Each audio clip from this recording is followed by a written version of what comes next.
Merci, Monsieur le Président.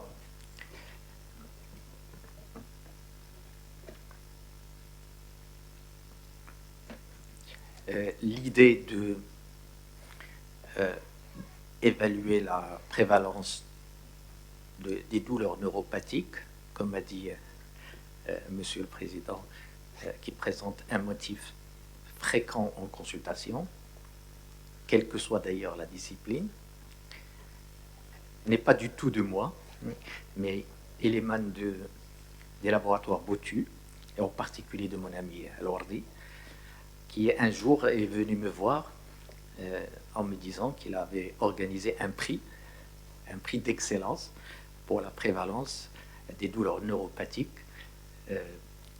dans différents milieux, auprès des différentes sociétés savantes, rhumatologie, anesthésie-réanimation, neurologie, etc., endocrinologie, et qu'il avait plusieurs travaux soumis dans le cadre de ce prix.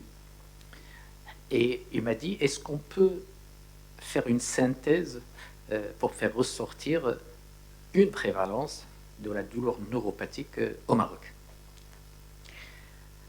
C'était l'idée principale. Je lui ai dit que c'est bien, mais il faut peut-être faire un travail scientifique et faire une vraie revue systématique avec éventuellement, d'ailleurs je ne savais pas est-ce qu'on allait trouver beaucoup de travaux, éventuellement pouler ces travaux pour en faire sortir une prévalence au Maroc et éventuellement par sous-groupe.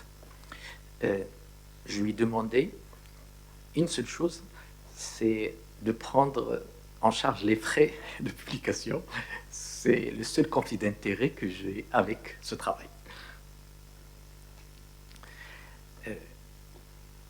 Les douleurs neuropathiques présentent un cadre particulier de douleurs dû à des lésions neurologiques, somatosensorielles, périphérico-centrales, très différentes des douleurs dues à l'excès de nociception par dommages tissulaires. Et d'ailleurs, ça se traite différemment. J'ai l'impression, je parle comme un rhumatologue. Et ce qui est important, c'est que les causes sont extrêmement nombreuses. Ça va du toxique au métabolique en passant par l'infectieux et les problèmes neurologiques. Donc finalement, ça touche un éventail de causes fréquentes. Alors, ça suppose donc que cette pathologie devrait être ubiquitaire et se retrouver partout.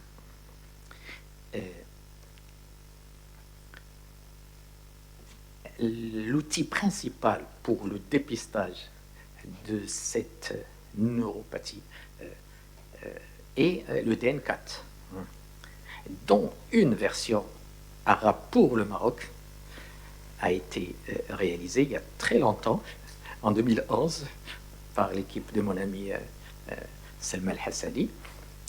Et ce qui est important, c'est que cette publication est antérieure à toutes les études qui ont été faites pour la prévalence. J'y reviendrai. Déterminer la prévalence d'une maladie est très important. Il est très important parce que ça nous permet de connaître le fardeau de cette affection, quelle qu'elle soit. Et en particulier, une pathologie comme la neuropathie, les douleurs neuropathiques qui présentent un problème lié au patient, mais aussi un retentissement social sur la qualité de vie, sur l'absentéisme et le coût, etc. Donc le fardeau est très important pour la politique de santé. Donc c'est important. Malheureusement, dans la plupart des affections chroniques, nous n'avons pas de prévalence au Maroc. Donc il est important de faire ce type de travaux. Pour faire un travail scientifiquement correct, nous avons adopté la méthode qui est conseillée pour ce genre de revue systématique, qui est la méthode PRISMA.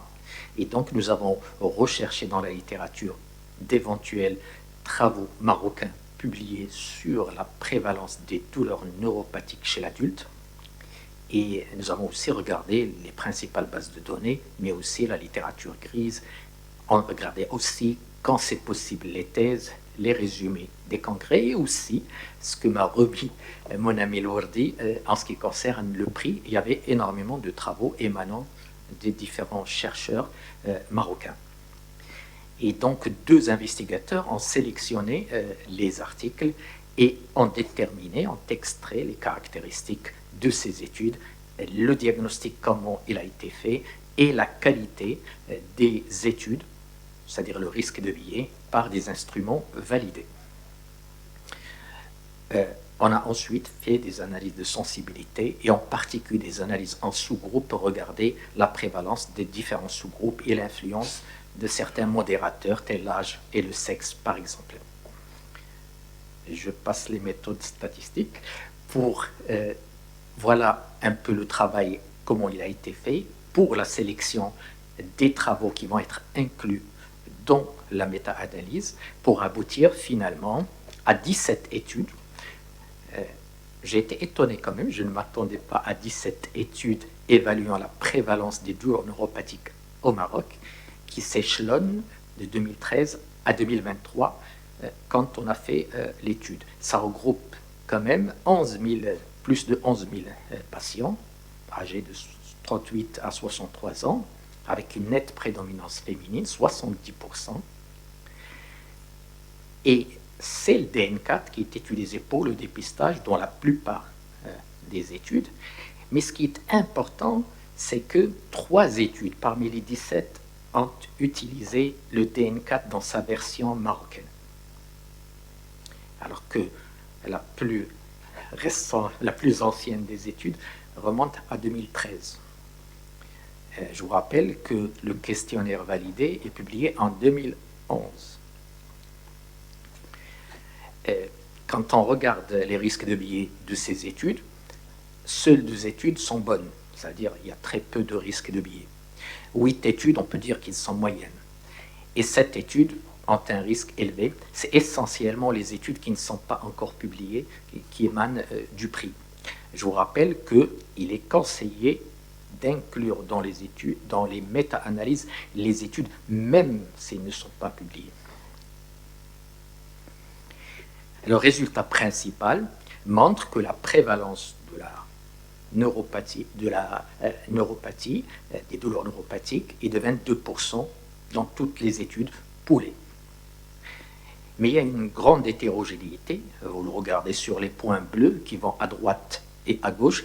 Donc ça veut dire que ça change très probablement en fonction peut-être des pathologies. Si on n'inclut que les bonnes études qui ont le moins de risque de biais, on se retrouve avec 15% de prévalence. Donc probablement que s'il y a aussi au risque de biais des études.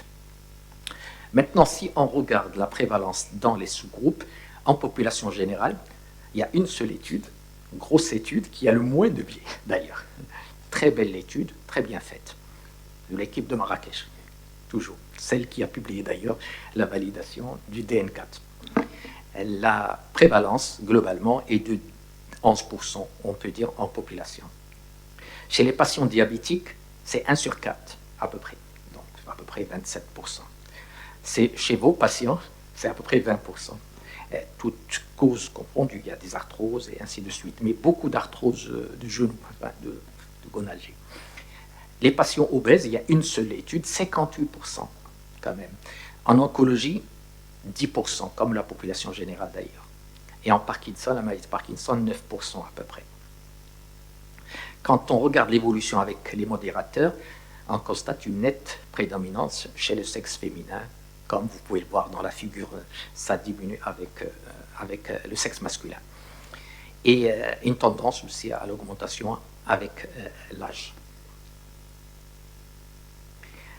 Globalement, l'analyse statistique suggère qu'il y a peut-être un biais de publication. Ça veut dire que les études qui ont rapporté une prévalence plus élevée ont été le plus représentatives. Que peut-on dire rapidement? D'une manière globale, la prévalence globale, c'est 22% au Maroc. Ça va jusqu'à 18% dans les estimations internationales. Donc on est à peu près dans la même fourchette, y compris la prévalence en population générale, c'est 1 sur 10, on est 10,6, la même chose. Donc, quand même, un patient sur 10 souffre en population générale de douleurs neuropathiques. Je ne m'attendais pas à ce chiffre. Un patient sur 10. Très probablement que la prévalence varie en fonction du seuil, parce que certains ont utilisé un seuil de 3, d'autres 4, du DN4, et aussi le fait d'avoir utilisé un DN4 non validé. Il ne faut pas utiliser des instruments non validés. C'est comme si vous déplacez une balance dans la Lune et vous pesez les gens.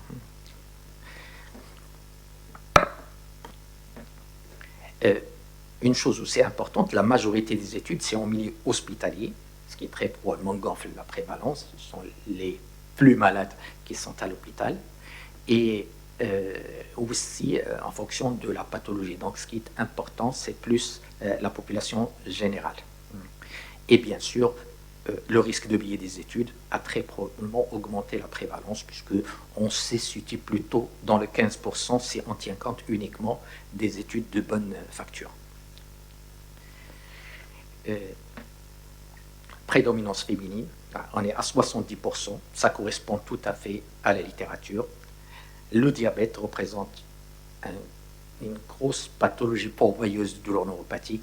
Comme je l'ai dit, un patient sur 4 souffre de douleurs neuropathiques. Et en sachant qu'on est à peu près à 11% de diabétiques au Maroc, si on ajoute le prédiabète, ça fait 20%. Il faudra regarder un peu combien ça représente au Maroc la charge des douleurs neuropathiques. Chez vous, c'est 20%. En conclusion, le dépistage de la neuropathie est très important parce qu'elle est fréquente et représente un fardeau important. Un patient sur 5 chez le diabète, un patient sur 4 chez le diabète, un patient sur 5 en rhumatologie, c'est énorme. Et important, ça ressort aussi qu'il faut utiliser des outils validés pour le dépistage, ne pas utiliser des outils français ou ce que vous voulez. Utiliser quand ils existent, et ils existent, n'est-ce pas, Hassan? Et il existe des outils validés au Maroc. Bien sûr, la douleur neuropathique peut exister avec d'autres douleurs nociceptives, et il faut tenir aussi compte de la prévalence très élevée chez la femme. Merci.